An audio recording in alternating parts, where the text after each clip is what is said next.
हाँ। बाबा मुख्यमंत्री गोरखपुर में जाने वाले हैं। ये तो चुनावी भाषण दोहरा दिया आपने, सवाल का जवाब तो दिया नहीं। डिफरेंस क्या रह गया मैंने पूछा?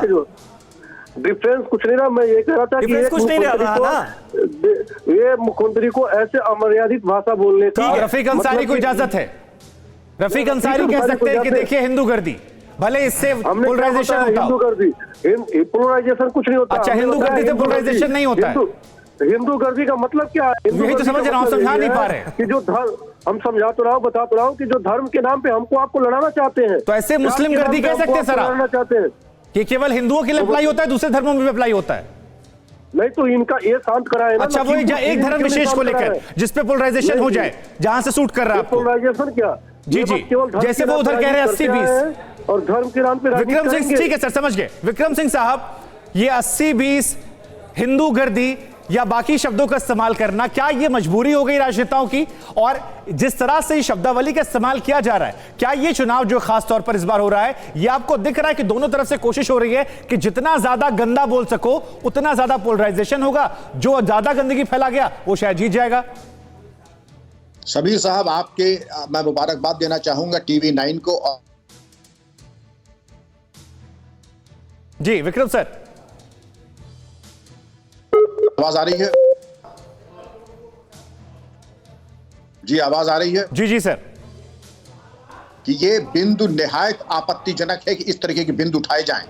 भारत सबका है और सब भारत के हैं, और इस तरीके की भेदभाव की भाषा शोभा नहीं देती है वरिष्ठ पदों पर बैठे हुए लोगों को। ये उम्मीद की जाती है कि जो लोग कम से कम अब निर्वाचन में सहभागिता सुनिश्चित कर रहे हैं, वो परिमार्जित और संतुलित भाषा का प्रयोग करें।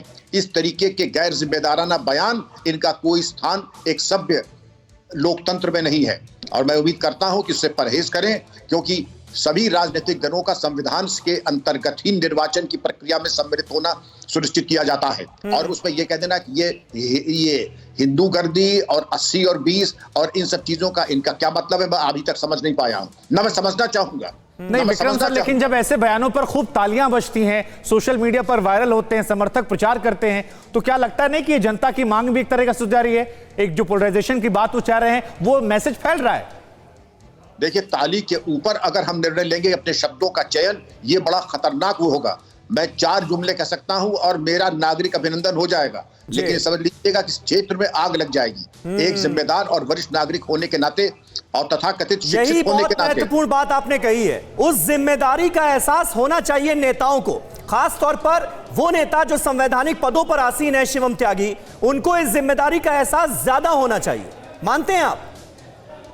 बिल्कुल मानता हूं मैं इस बात को, और मैं इसके साथ साथ आपको ये कहना भी चाहता हूं कि कोई एक बयान ऐसा बताइए जिसमें हिंदू मुस्लिम सीधा कहा गया हो या एक बार भी नाम लिया गया हो। योगी आदित्यनाथ जी का आपकी लाइब्रेरी में कोई हो तो मुझे बताइए। 80-20 अगर भगवाधारी ने कहा तो आपको लगा कि ये हिंदू मुस्लिम है, और वही 80-20 अखिलेश यादव ने कहा तो वो सेक्युलर है। यहां तक कि स्वामी प्रसाद मौर्य ने तो 85-15 कह दिया। उनके विधायक बैठकर वो लगातार हिंदू मुस्लिम की बात करते हैं। बताइए भारतीय जनता पार्टी की तरफ से कौन सा एक ऐसा बयान है? उन्होंने कहा 80 एक तरफ रहेंगे, नहीं तो उनके नेता अगर करते हैं तो आपके नेताओं के बयान जस्टिफाइड है। 650 सालों से हम लड़ रहे हैं, उसका मतलब क्या था सर? जाटों को जो कहा गया था कि आपने मुगलों से लड़ाई की, हम भी वही कर रहे हैं। बिल्कुल लड़ाई की, इसमें कहीं कोई दो राय नहीं। तो ये किसको लेकर टारगेट किया गया सर? ये सब मिलकर नहीं लड़े, इसमें क्या था सर? ये आपसी सद्भाव की बात थी, सबका साथ सबका विकास था?